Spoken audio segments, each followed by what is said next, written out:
I'm going to take a moment to show y'all how I studied for my last test before the final exam for Anatomy and Physiology 1.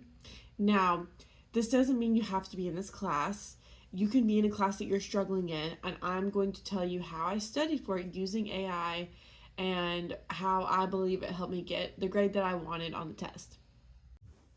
As a note, I struggle with science. I am an English professor. I do not do science and math and all these things, but I'm doing it because I want to be able to resonate with my students more and be cross disciplined in a different field. So here's what we're doing. On my first 3 tests, I did decent, not bad. In lab is a different story, but all of this that I'm doing is an online thing. So there's no in person, and I was struggling because I'm not an online student. I prefer it being in person. That's just my preference. And I was trying to figure out, how can I learn more? How can I know this stuff? How can I understand? Because it's more than just memorizing. I think a lot of people lose focus on school and what school is supposed to be. It's not just supposed to be memorizing. It's supposed to be actually learning and absorbing the information.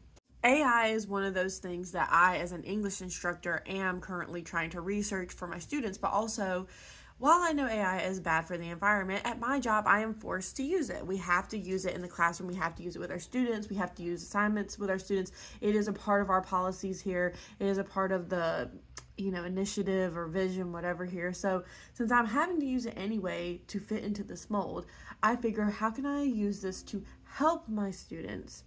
With their classes, with their studying, and make sure that, they feel seen, they feel heard. Those are the things I'm looking to do as the teacher. Let me tell you how I used it. Okay, so I'm using Copilot because this is what I have available to me at this moment with, all the bells and whistles. I could use ChatGPT if I wanted to. It doesn't make a difference, but here's where we're on Copilot for Microsoft. So I have different conversations over here, of course. So where it says "in," that means that I ran out of available space that I'm allowed to talk to Copilot. So I have to start a new one. So I've already ran through 2 of them when I was studying. Okay, so I'm just going to click on this. So at first, whenever I was using Copilot, I was using it to figure out how can I memorize for a test, and I was trying to get mnemonic devices and all these different things. So I have been going, trying to just study and get help on a study plan and all these different items. Where it really began for this test. So at first, I just plopped in the study guide that I was given. It creates an answer key for me that I could study. So it did that. It was all fine. And I was studying the study guide and the answer key. And I was looking up things and asking questions. And it was fine. And I realized that I wasn't really understanding the study guide. I was just sort of memorizing. And I wanted to change my mindset on this. I wanted to actually learn it. So I got it to explain it to me as if I was 10 years old, and it did do that. And that was fine, but then I was like, well, I don't really want to be 10 years old anymore. So then I changed the game. So I changed it to, can you explain it to me as if I was 16 or a young adult, and use Disney comparisons instead. And so it did that. It changed all of the things on the study guide to make a comparison to Disney. And then I could ask it questions back.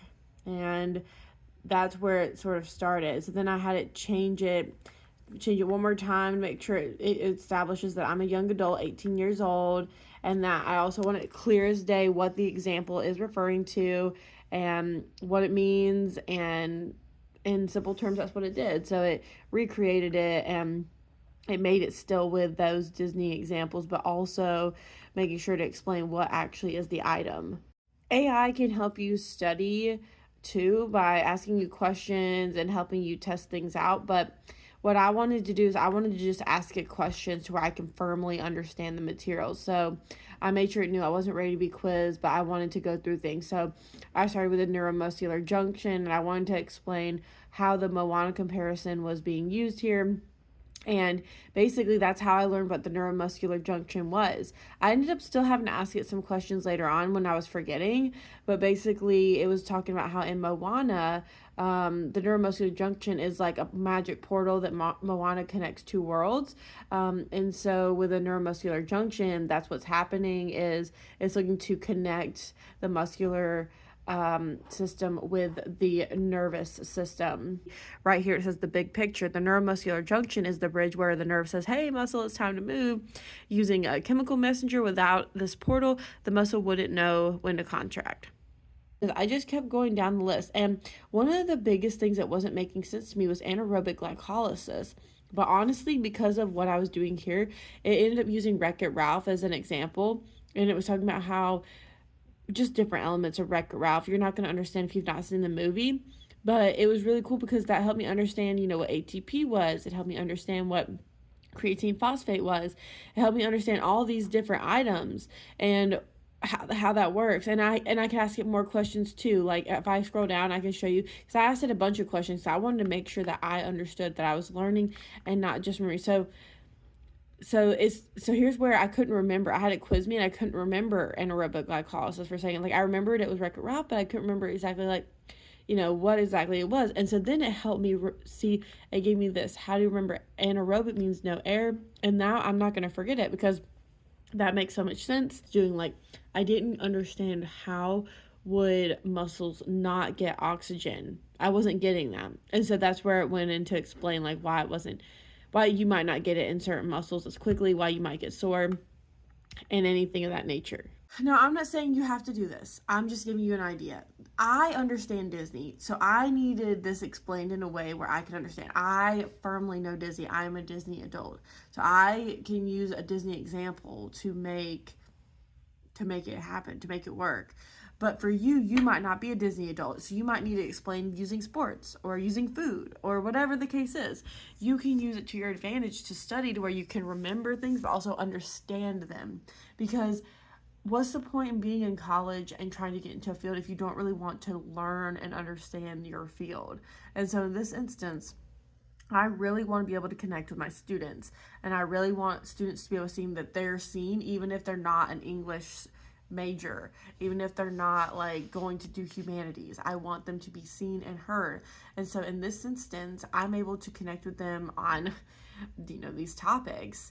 And also, since I have to use AI in my job anyway, I'm able to show them how to appropriately use AI and not be cheating and not be using it for inappropriate ways, but using it to where they can understand and learn. Hope this helps.